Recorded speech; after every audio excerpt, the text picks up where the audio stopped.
والصلاة والسلام على من لا نبي بعده اما بعد فاعوذ باللہ من الشیطان الرجیم بسم اللہ الرحمن الرحیم۔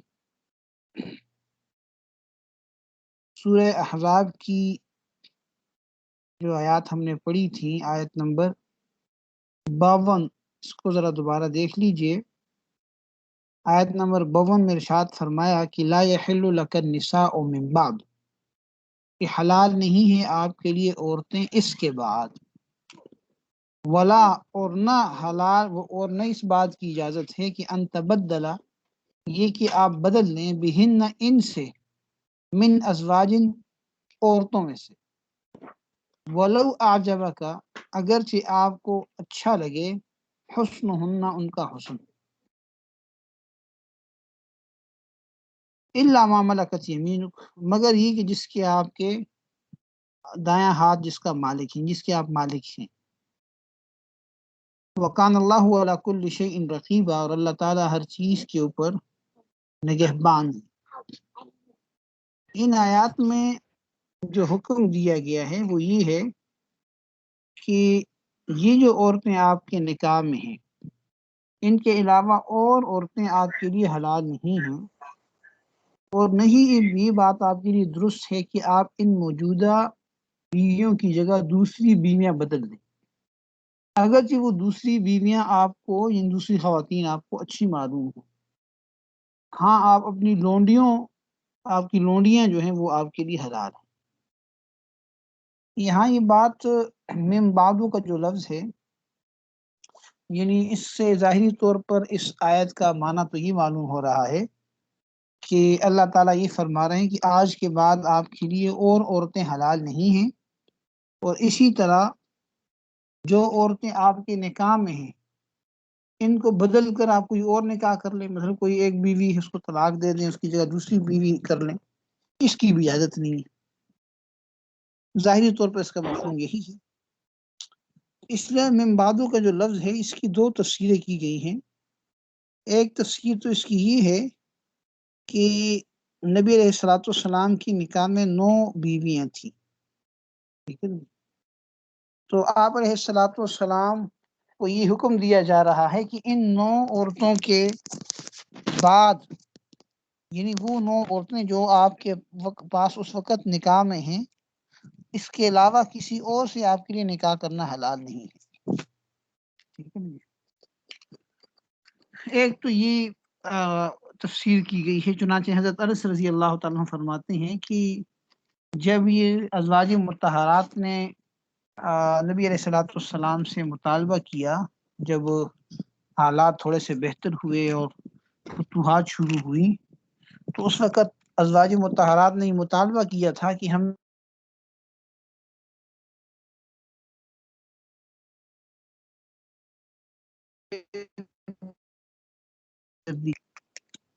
تو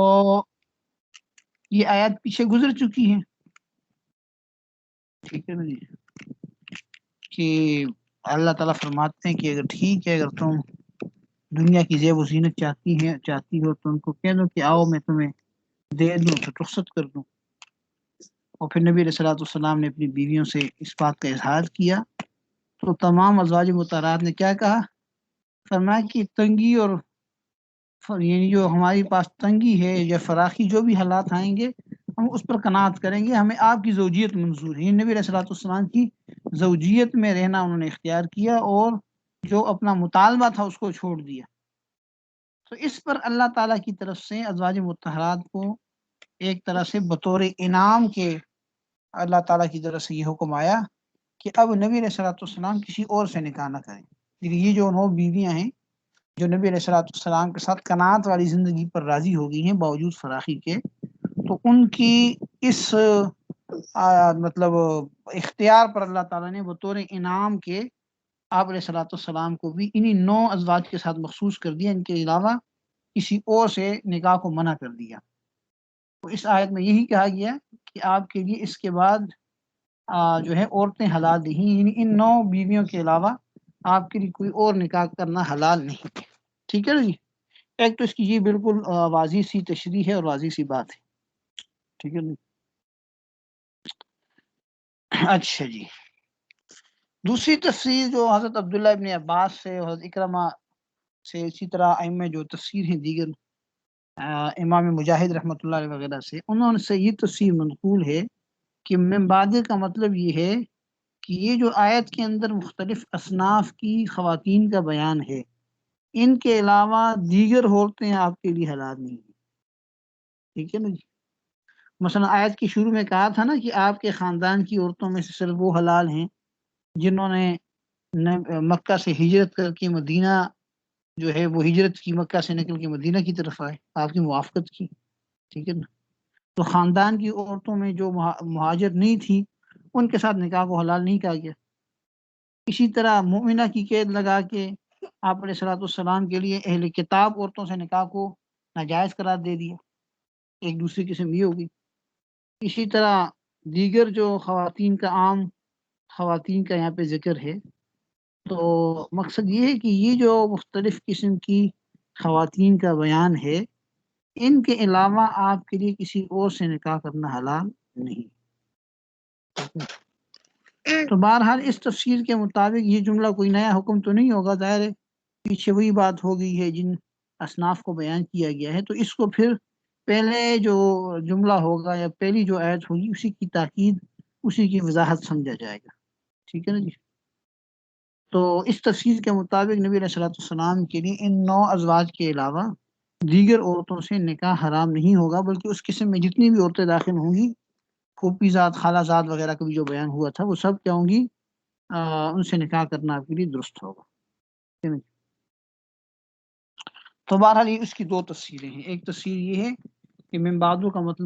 مطلب یہ ہے کہ آپ کے لیے ان جو آپ کی منقوحات ہیں، 9 ازواج ہیں،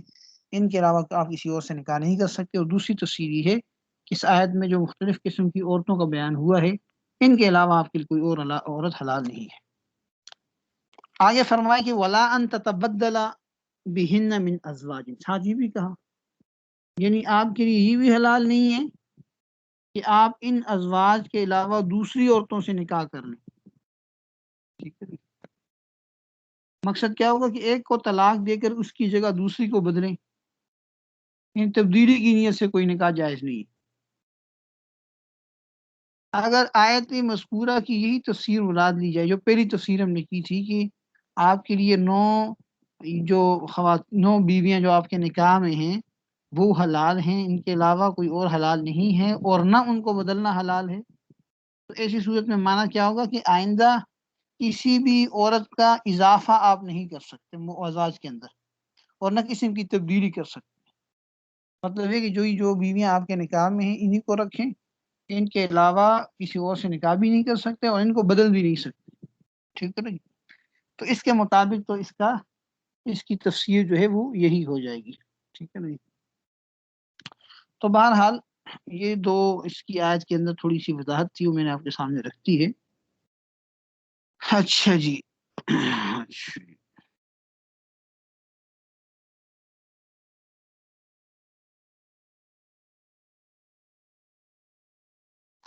اور دوسری تفسیر اس کی یہ ہوگی کہ آپ کے لیے جو موجودہ ازواج ہیں، موجودہ بیویاں ہیں، ان کے علاوہ آپ کے لیے دوسری عورتوں کے ساتھ نکاح کرنا تو جائز ہے، یعنی آپ دوسری عورتوں سے بھی نکاح کر سکتے ہیں، لیکن اگر آپ اس نیت سے کوئی نکاح کر رہے ہیں کہ ایک بیوی کو چھوڑ کر اس کی جگہ پہ دوسرا لے، تو یہ جائز نہیں ہے۔ یہ معنی یہ ہو جائے گا، پہلا معنی تو واضح ہے نا،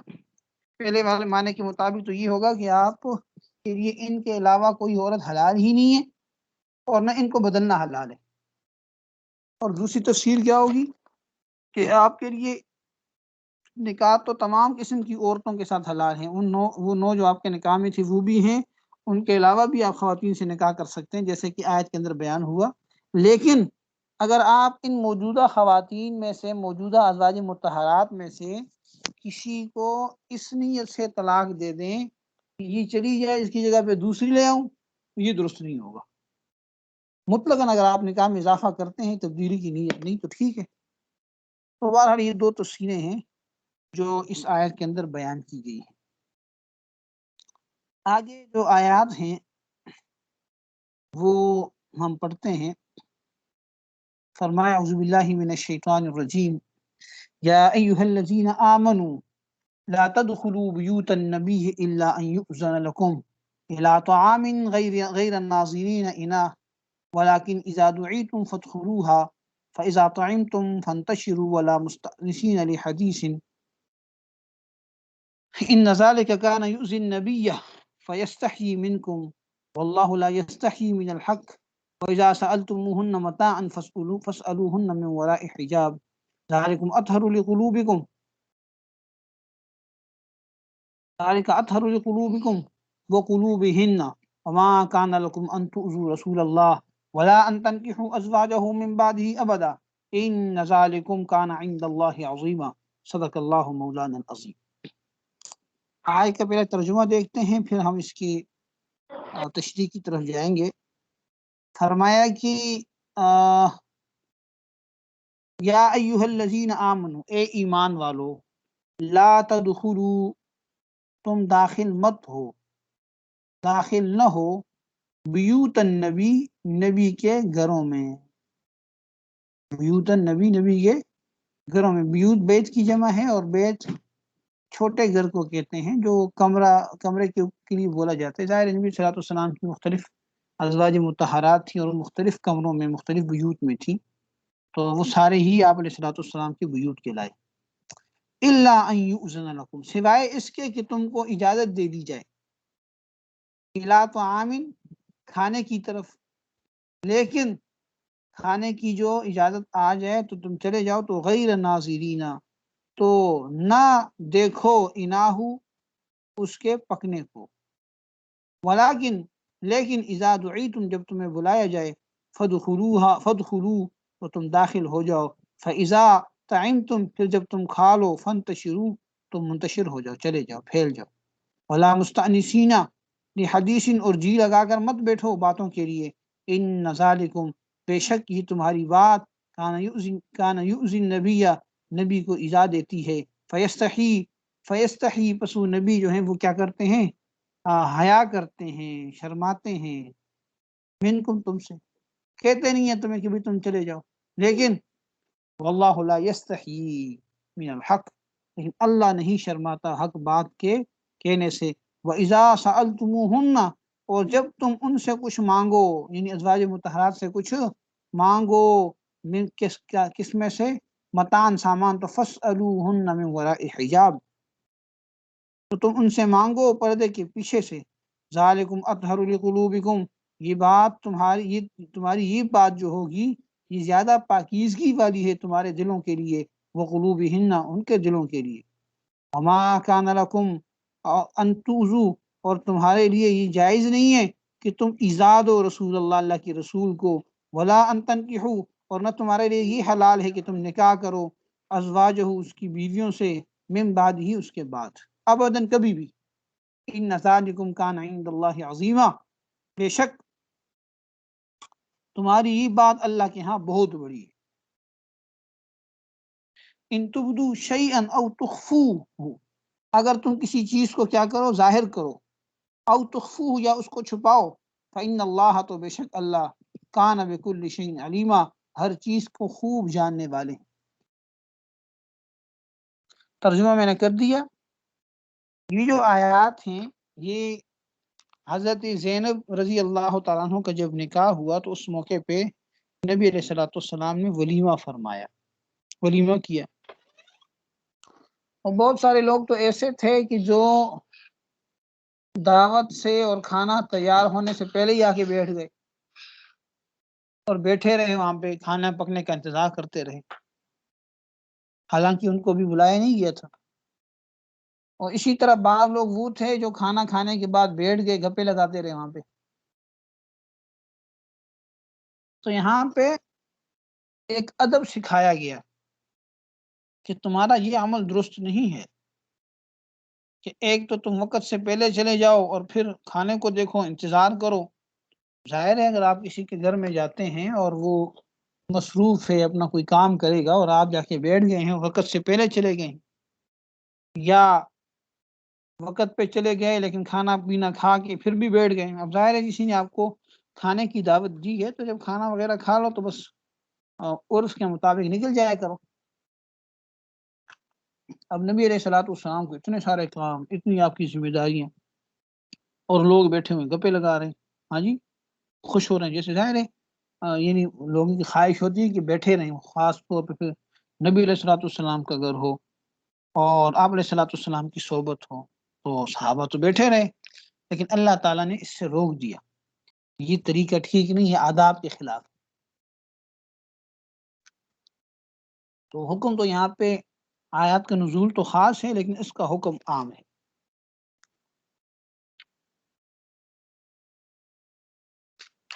کہ بھئی تمام مسلمانوں کو اس بات کا حکم دیا گیا کہ کھانے کے اندر، اور اسی طرح جو دعوت وغیرہ ہے، ہاں جی، کوئی کسی کو دعوت دیتا ہے، مہمانی کرتا ہے کسی کو، تو وہاں پہ 3 باتوں کو خاص طور پر بتایا گیا، 3 جو آداب تھے اس کو خاص طور پر ذکر کیا گیا۔ پہلا تو ادب یہ تھا کہ کسی کے مکان میں، کسی کے گھر میں اس کی اجازت کے بغیر داخل مت ہونا۔ یہ فرمایا کہ لا تدخلوا بیوت النبی الا یؤذن لکم، کہ نبی کے گھر میں ان کی اجازت کے بغیر داخل نہ ہو۔ میں نے بتایا کہ حکم عام ہے،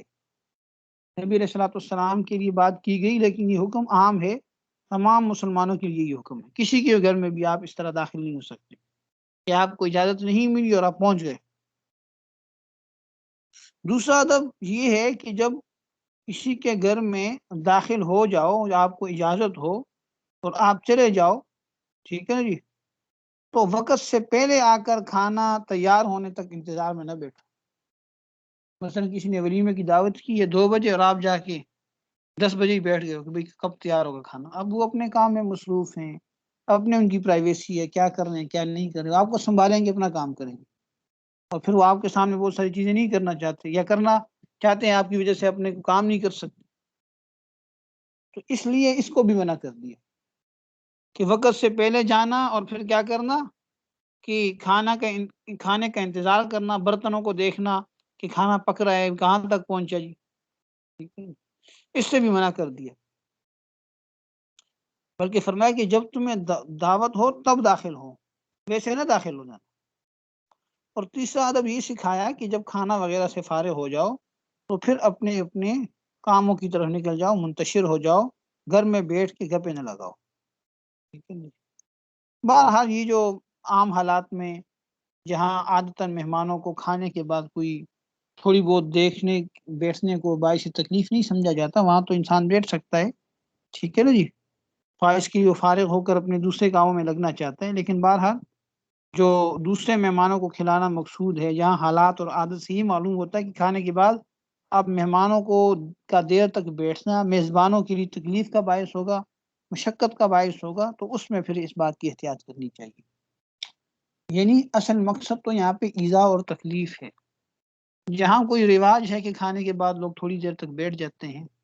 اور اگلے بندے اس کو محسوس نہیں کرتے، یا کسی نے اس طرح کا اہتمام کیا ہے کہ بھئی ہم نے یعنی جیسے لوگ پکنک وغیرہ پہ نکل جاتے ہیں، کسی کی طرف سے دعوت ہوتی کہ آج آپ نے ادھر ہی رہنا ہے، کھانا بھی کھا رہے ہیں، ادھر رہ بھی رہے ہیں، وہ تو ایک الگ صورت ہے، مخصوص صورت ہے۔ لیکن جہاں پہ یہ ہے کہ لوگ مصروف ہیں، یا کھانا کھانے والے کھانا کھا گئے، پیچھے اور لوگ ہیں وہ آ کے بیٹھ کے کھائیں گے، ٹھیک ہے نا جی، اس طرح کی صورتحال ہے، اور یا یہ ہے کہ مہمانوں کو ان کے بیٹھنے سے اذیت اور تکلیف ہو رہی ہے، تو وہاں پہ یہی حکم لاگو ہوگا۔ پھر آگے فرمایا کہ نبی علیہ الصلوۃ والسلام کو تمہارا یہ عمل تکلیف دیتا ہے، اذیت دیتا ہے، اس لیے تمہارے لیے حلال نہیں کہ تم ایسا کام کرو، ٹھیک ہے نا جی، اس لیے اللہ تعالیٰ حق بات تمہارے سامنے رکھتے ہیں کہ آئندہ کے لیے اس قسم کی امور سے بچنے کی کوشش کرو۔ اور پھر دوسرا حکم اس آیت کے اندر جو بتایا گیا وہ یہ ہے کہ ازواج مطہرات کے ساتھ پوری جو امت ہے اس کا معاملہ بتایا گیا۔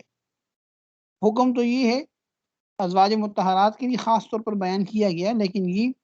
حکم خاص نہیں ہے بلکہ تمام دیگر مسلمان مردوں اور عورتوں کے لیے بھی عام ہے، اور اس کا خلاصہ یہی ہے کہ عورتوں سے اگر دوسرے نامحرم مرد استعمال کی کوئی چیز مانگ رہے ہیں، کوئی کپڑا چاہیے، کوئی برتن چاہیے، کوئی جوتے چاہیے، اس طرح کی چیز چاہیے، تو سامنے آ کر نہ لیں بلکہ پردے کے پیچھے سے مانگیں، ٹھیک ہے نا جی۔ اور پھر یہ بھی فرمائے کہ یہ جو پردے کا حکم ہے یہ مردوں اور عورتوں دلوں کے لیے، دونوں کے لیے پاکیزگی کا باعث ہے، دونوں کے دلوں میں کوئی نفسانی خواہشات اور وسوسے پیدا نہیں ہوں گے، ٹھیک ہے نا۔ تو بہرحال یہاں پہ پردے کے حکم پر خاص طور پر اہتمام فرمایا گیا۔ اب یہاں یہ بات بڑی اہم ہے کہ یہ جو حکم دیا جا رہا ہے یہ صحابہ کو دیا جا رہا ہے، ٹھیک ہے نا جی۔ اور صحابہ کے بارے میں اللہ تعالیٰ نے دنیا میں اعلان کر دیا رضی اللہ عنہم ورضوا عنہ، پاکیزہ لوگ تھے، ازواج مطہرات پاکیزہ ہستیاں، اللہ تعالیٰ نے فرمایا لِيُذْهِبَ عَنْكُمُ الرِّجْسَ أَهْلَ الْبَيْتِ، ٹھیک ہے نا جی۔ اب یہ ایسے لوگ ہیں صحابہ کہ وہ مقام و مرتبے میں فرشتوں سے بھی آگے ہیں، لیکن ساری ان کی خصوصیات، ساری صفات، ساری دینداری کے باوجود یہاں ان کے دلوں کی طہارت کے لیے کیا بتایا گیا کہ نفسانی وساوس سے بچنے کے لیے ضروری سمجھا گیا، یہ بات ضروری بتائی گئی کہ بھئی جب آپس میں کوئی بات چیت ہو خاص طور پر ازواج مطہرات سے، تو اب کیا کرو، پردے کا اہتمام۔ تو جب ان لوگوں کے لیے، پاکیزہ لوگوں کے لیے اس بات کا حکم دیا گیا تو ہم اور آپ کون ہیں، ٹھیک ہے نا جی۔ بہت سارے لوگ جو ہیں وہ طرح طرح کی باتیں کرتے ہیں، بھئی دل کا پردہ ہونا چاہیے، ہاں جی، آج کل کون پردہ کر سکتا ہے، قسم قسم کے لوگوں کے پاس ہیلے بہانے اور باتیں ہوتی ہیں۔ یہ بات یاد رکھیں کہ پردہ جو ہے وہ پاکیزگی کا اور عزت و آبرو کی حفاظت کا سب سے بڑا ذریعہ ہے۔ ظاہر ہے اللہ نے جو حکم دیا ہے وہ اللہ تعالیٰ ہم انسانوں کو بنانے والے ہیں، وہ ہماری نفسیات کو، ہمارے حالات کو بہتر سمجھتے ہیں۔ تو بہرحال یہ حکم جہاں صحابہ کرام کے لیے، ازواج مطہرات کے لیے ہے، خاص طور پر ان کے لیے، تو امت کے لیے عام ہے، کیونکہ اصول یہ ہے کہ اعتبار واقع کی خاص مورد کا نہیں ہوتا کہ جس کے بارے میں آیت نازل ہوتی ہے، بلکہ حکم اس کا عام ہوتا ہے۔ اچھا،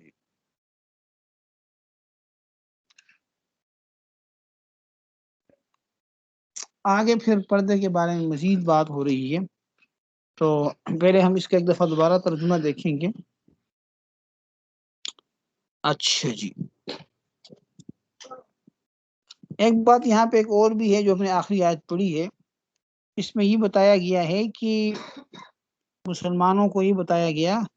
کہ تمہارا ایسا عمل جس سے نبی علیہ الصلوۃ والسلام کو اذیت اور تکلیف ہو وہ تمہارے لیے حلال نہیں۔ اسی طرح آپ صلی اللہ علیہ وسلم کی جو ازواج مطہرات ہیں ان کے ساتھ نکاح کرنا بھی نبی علیہ الصلوۃ والسلام کے وصال کے بعد کسی کے لیے حلال نہیں، ٹھیک ہے۔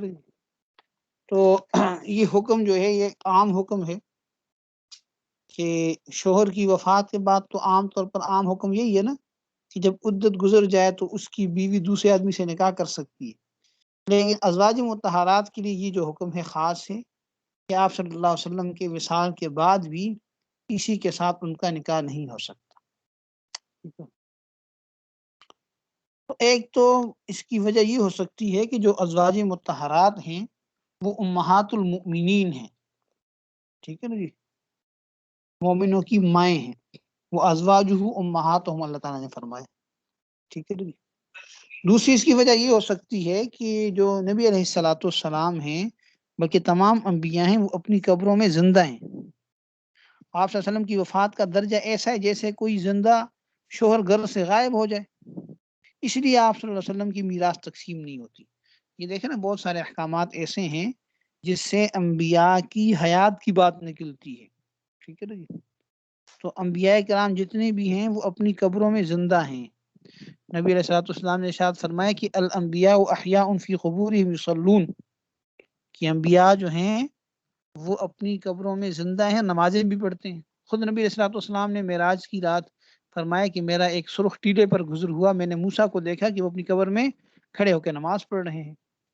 تو انبیاء کرام اپنی قبروں میں زندہ ہوتے ہیں۔ اور یہ جو زندگی ہوتی ہے عام مردوں کی طرح نہیں ہے، یہ ایسی دنیاوی زندگی جیسی ہے، اس میں وہ سارے اپنے اعمال بھی کر رہے ہوتے ہیں، ٹھیک ہے نا جی۔ اور اسی طرح ایک حدیث میں آتا ہے، نبی علیہ الصلوۃ والسلام نے ارشاد فرمایا کہ جب تو مجھ پہ ضرورت پڑتا ہے کوئی اور مجھ سے دور ہوتا ہے تو فرشتے مجھ تک پہنچاتے ہیں، اور جب قریب ہوتا ہے تو میں اس کو خود سنتا ہوں، اللہ تعالیٰ میری روح کو لٹاتے ہیں اور میں خود سنتا ہوں۔ تو اس پہ کسی صحابی نے پوچھا کہ یا رسول اللہ، جب آپ قبر میں ہوں گے تو مٹی نہیں کھا جائے گی؟ آپ فرمائے کہ ان اللہ حرم علی الارض ان تاکل اجساد الانبیاء، کہ اللہ تعالیٰ نے زمین پر انبیاء کے جسموں کو حرام کر دیا ہے، زمین انبیاء کے جسم کو نہیں کھا سکتی، تو آپ اپنی اجساد کے ساتھ اپنی قبروں میں زندہ ہیں۔ تو اس لیے جو زندہ ہو تو زندہ کی بیوی تو ظاہر ہے نکاح میں ہوتی ہے، اس کے ساتھ کوئی اور نکاح نہیں کر سکتا، ایک تو یہ وجہ ہو گئی، اور دوسرا یہ بھی ہے کہ انبیاء کی وراثت بھی تقسیم نہیں ہوتی۔ آپ نے فرمایا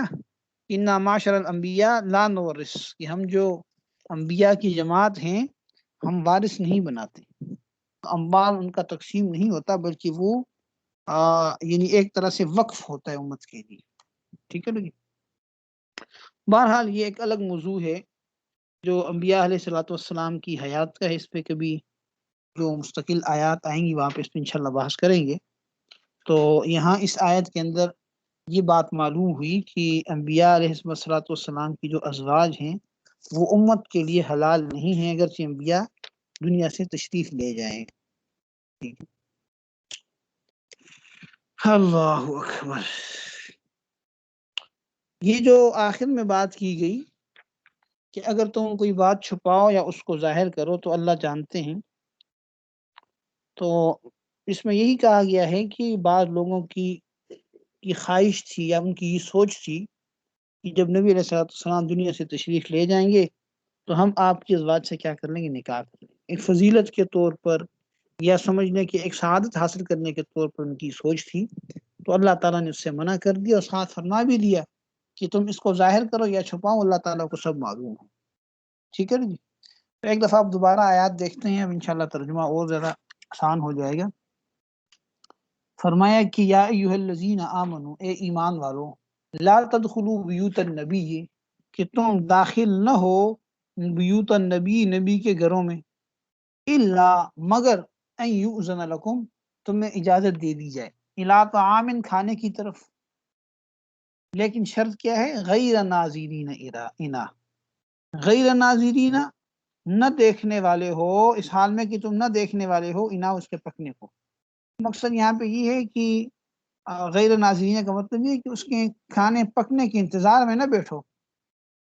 ایسے وقت میں جاؤ کہ کھانا تیار ہو چکا ہو، ٹھیک ہے نا، کھانے کا وقت ہو عام طور، ولیکن اذا دعیتم، لیکن بہرحال جب تم کو دعیتم بلایا جائے، فادخلوا، تو تم داخل ہو جاؤ، فاذا طعمتم، اور جب تم کھانا کھا چکو، فانتشروا، تو پھیل جاؤ، ولا مستأنسین لحدیث، اور جی لگا کر نہ بیٹھے رہو لحدیث، باتوں کے لیے، لحدیث، باتوں کے لیے، ان ذالکم، تمہاری یہ بات، کان یؤذی النبی، وہ ایذا دیتی ہے نبی کو، فیستحیی، پس وہ آپ سے شرماتے ہیں، فیستحی منکم، وہ تم سے شرماتے ہیں، واللہ لا یستحی من الحق، اور اللہ تعالی حق سے نہیں شرماتا، وَإِذَا سَأَلْتُمُوهُنَّ، اور جب تم ان سے کچھ مانگو، متاعن، کوئی چیز، فاسألوہن، ازواج مطہرات سے، فاسألوہن، تو ان سے مانگو، من وراء حجاب، پردے کے پیچھے سے، ذالکم اطہر، یہ تمہاری یہ بات زیادہ پاکیزگی والی ہے، جو قلوبکم، تمہارے دلوں کے لیے، وقلوبہن، اور ان ازواج کی دلوں کے لیے، وما کان لکم، اور تمہارے لیے یہ بات جائز نہیں ہے، ان توذوا، کہ تم ایذا دو رسول اللہ، اللہ کے رسول کو، ولا ان تنکحوا، اور نہ تمہارے لیے حلال ہے کہ تم نکاح کرو، ازواج، اس کی بیویوں سے، من بعد ہی، ان کی بعد، ابداً، کبھی بھی حلال نہیں، ان ذالکم کان عند اللہ عظیما، بے شک یہ بات اللہ کے ہاں بہت بڑی ہے، ٹھیک ہے، یہ جو بات ہے یعنی ہمیشہ کے لیے تمہارے دلوں میں اور ان کے دلوں کو پاک رہنے کا جو عمدہ ذریعہ ہے، ٹھیک ہے نا، تو یہ کیا ہے؟ بہت بڑی بات ہے۔ اچھا جی، یعنی ایک بات اس ترجمہ یہ ہو سکتا ہے کہ ان ذالکم کان عند اللہ عظیما، کہ یہ بات، یہ کام کرنا، نبی کو اذیت دینا اور ان کی ازواج سے نکاح کرنا، یہ بہت بڑا گناہ ہے، ان تبدو شیئن اگر تم کسی بات کو ظاہر کرو او تخفوہ یا اس کو پوشیدہ رکھو تو فإن اللہ کان بکل شیء علیما تو اللہ تعالیٰ ہر چیز کو خوب جانتے ہیں۔ فرمایا کہ لا جناح علیہن فی آبائہن، لا جناح کوئی گناہ نہیں ہے علیہن ان عورتوں پر، ابھی عام حکم آ گیا تمام عورتوں کے لیے، فی آبائہن اپنے آبا کے سامنے اپنے باپ کے سامنے، ولا ابنائہن نہ بیٹوں کے سامنے، ولا اخوانہن نہ اپنے بھائیوں کے سامنے، ولا ابناء اخوانہن اور نہ اپنے بھائیوں کے بیٹوں کے سامنے یعنی بتیجوں، ولا اور نہ ہی ابناء اخواتہن اپنے بہن کے بیٹوں کے سامنے یعنی بانجوں کے سامنے، ٹھیک ہے بھائی، اللہ ولا نسائہن اور نہ اپنی عورتوں کے سامنے، ولا ما ملکت ایمانہن اور نہ جس کے مالک ہوئے ان کے ہاتھ یعنی جو باندیاں ہیں، وہ تقینہ اور تم ڈرتی رہو اللہ سے، ان اللہ بے شک اللہ کان علی کل شیء شہیدہ ہر چیز پر گواہ ہے، ان اللہ و ملائکہ بے شک اللہ اور اس کے فرشتے یصلون وہ درود بھیجتے ہیں علی النبی نبی پر، یا ایھا الذین آمنوا اے ایمان والو صلو علیہ وسلم تسلیما کہ تم بھی سلام پڑھو اور درود بھیجو اور سلام بھیجو تسلیما خوب سلام بھیجنا، ان الذین یؤذون اللہ ورسولہ بے شک وہ لوگ جو اللہ اور اس کے رسول کو اذیت دیتے ہیں، لعنہم اللہ فی الدنیا والآخرہ اللہ تعالیٰ کی ان پر لعنت ہے دنیا اور آخرت میں، وَأَعَدَّ اور اللہ نے تیار کیا ہے لہم ان کے لیے عذاب مہینہ اہانت والا عذاب، والذین یؤذون المؤمنین والمؤمنات بغیر ما اکتسبوا اور وہ لوگ جو مومن مردوں اور عورتوں کو اذیت دیتے ہیں بغیر ما اکتسبوا اسی چیز کے ساتھ جو انہوں نے کیا نہیں جو انہوں نے کمایا نہیں ہے ایک کام کیا نہیں اس کے ساتھ اذیت دیتے ہیں، فرمایا کہ فقد احتملوا تو البتہ ان لوگوں نے اٹھا لیا بہتانا عظیمہ بہت بڑا بہتان و اسم مبینہ بڑا بہتانا و اسم مبینہ بہتان اور ایک بڑا گناہ، یعنی کوئی کسی کے اوپر کوئی ایسی بات کی نسبت کرتا ہے جو اس نے کی نہیں ہے تو ظاہر ہے یہ بہتان ہے اور ایک بہت بڑا گناہ ہے، ٹھیک ہے نا جی۔ یہاں جو یہ بات کی گئی ہے کہ خواتین کے لیے جو اپنے محرم رشتہ دار ہیں خاص طور پر ان کے معاملے میں کوئی حرج نہیں ہے، ان کے معاملے میں حرج ہونے کا مطلب یہ ہے کہ ان سے وہ شرعی پردہ جو ہے وہ نہیں ہے، اگر ان کے سامنے ان کا آنا جانا ہو تو اس میں کوئی گناہ والی بات نہیں ہے، ٹھیک ہے نا جی۔ اچھا جی،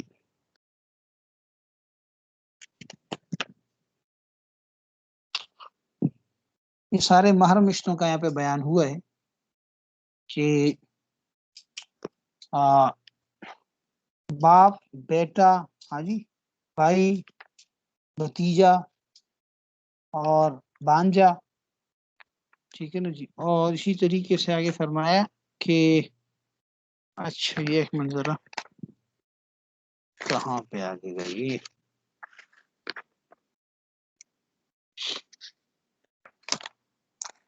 کلاس اگلی کس وقت ہے آپ لوگوں کی؟ ابھی تو وقت ہے نا،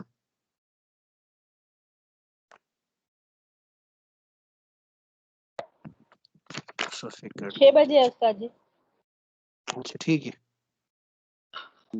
6 بجے نہیں ہوگی، 50 پہ ہوگی میرے خیال میں، 5:50 پہ 40 منٹ کلاس ہوتی ہے نا ہماری۔ زیادہ تر جی جی 5 منٹ پہلے سے پہلے لیتے ہیں استاد جی۔ کس کلاس کن کی ہے؟ مفتی عبد الماجد صاحب ہے نا؟ نہیں عبد المالک جو عبد المالک، نہیں کیا استاد جی مجھے ان کا نام نہیں کہتے پتا، ابو مالک اس پتہ نہیں، عبد الماجد صاحب جی، نہیں عبد الماجد ابو صاحب تو مالک، پڑھاتے تھے نا، آج کا ہاں بتا رہی ہوں شاہد صاحب کی ہے، جی شاہد شاہد صاحب جی جی جی۔ چلیں شاید کی تفسیر پھر ہم کل دیکھ لیتے ہیں انشاءاللہ، ٹھیک ہے جی، ترجمہ ذہن میں رکھیں انشاءاللہ، کل نہیں بلکہ نیکسٹ جو ہماری کلاس ہوگی، ٹھیک ہے جی۔ السلام علیکم ورحمۃ اللہ وبرکاتہ،